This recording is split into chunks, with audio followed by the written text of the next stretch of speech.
उसके बाद जो है वो आप बच्चे को देखते हो कि उसके जो हमारा कहाँ किक लेवल की है, उसके आधार पे हम लोग प्रोग्राम डिसाइड करते हैं। सर हम खुद ही स्पेशल एजुकेटर है, हमारा अपना एनजीओ। तो बेसिक हमें प्रॉब्लम ये आती है कि पेरेंट्स को अवेयरनेस तो है, ऐसा नहीं कि वो नहीं जानते और वो काम भी करते हैं, लेकिन हमने एक चीज़ देखी है कि जो वोकेशनल तक, जैसे छोटा बच्चा आपने बड़ा कर लिया, देखिए एक लेवल तक ही जाएगा, आप चाहे जितना कर लो, क्योंकि उसका अपना एक पोटेंशियल है। तो आफ्टर अचीविंग उसका अपना पोटेंशियल लेने के बाद हमें उसकी वो भी ध्यान रखना है कि उसको हर्ट भी ना हो, क्योंकि जैसे जैसे एज बढ़ती है उसका अपना एक सेल्फ स्टीम होता है, और वो अगर हर्ट हो जाता है तो बच्चे को संभालना मुश्किल है। तो हम लोगों का जो पेरेंट्स का जो बेसिक होना चाहिए कि बच्चों का सेल्फ स्टीम ना डिस्टर्ब हो, जो कि रोज होता है, जिससे बच्चों के अगर पोटेंशियल है भी तो वो नहीं कर पाते।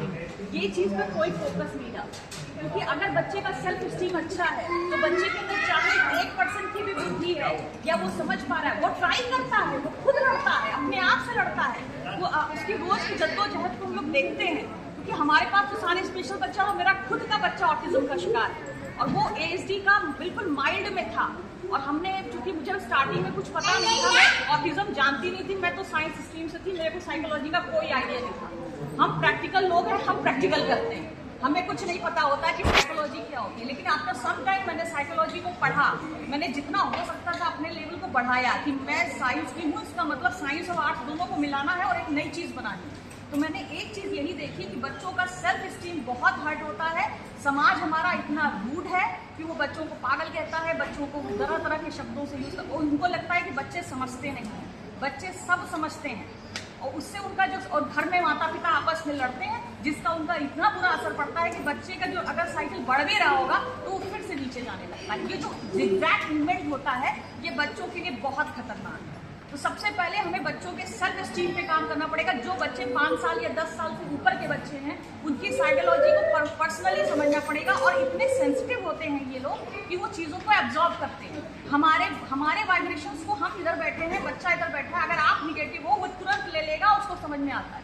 हम लोग सोचते हैं कि सेंस ही नहीं है, जबकि उनके एक्स्ट्रा सेंसेस हैं कुछ मामले में। देखिए ये बात बिल्कुल सही मैडम ने कही, कम से कम इनके लिए इस बात पे ताली तो बजाना चाहिए सबसे बनता है, क्योंकि बड़ी मुख्य बात इन्होंने कर दी। एक्सपेक्टेशंस हम लोग सबसे कर रहे हैं, अपने आप से नहीं कर रहे, बस ये सबसे बड़ा।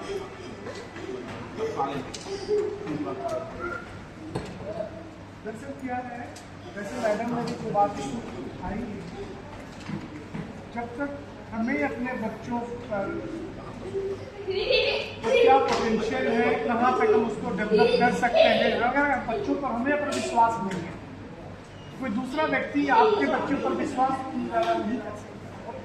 तो कहते हैं आपको एक लाइन खींचनी होती है कि नहीं, मुझे यहाँ तक पहुँचाना है बच्चे को मेहनत करके, ठीक है। और देशों में क्या होता है, इंडिविजुअल कंसेप्ट है इंडिविजुअल फ्यूचर प्लानिंग। बच्चे का फ्यूचर प्लानिंग के लिए बर्थ के समय ही डिसीजन लेने लगते हैं, ठीक है। आपको पता होगा कि मेरा बच्चा डिसेबल्ड है। डिसेबल्ड का मतलब ये थोड़ी कि डंप कर दीजिएगा उसको। डिसेबल्ड का मतलब है कि उसका फ्यूचर का कोर्स तो है डेफिनेटली, जैसे एक नॉर्मल बच्चे को होता है उसका भी है। आपको प्लानिंग तो करनी ही होगी उसके बारे में, और प्लानिंग के हिसाब से आपको मेहनत भी करनी है, सो दैट कि जो आपने योजना बना रखी है, योजना को सही तरीके से अनुपालन करें। जहाँ प्लानिंग ही नहीं होती, आप इसके बारे में सोच लीजिए क्या दिक्कत होगी।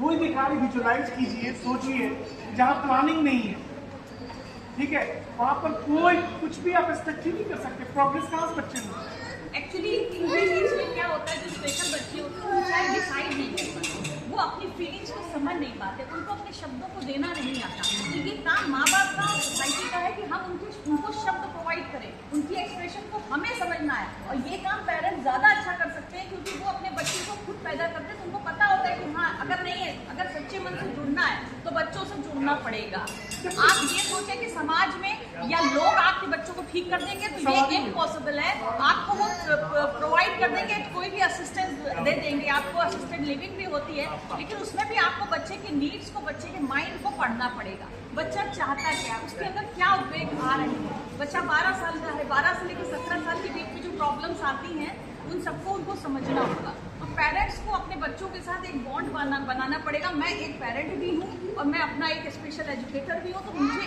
ऐसा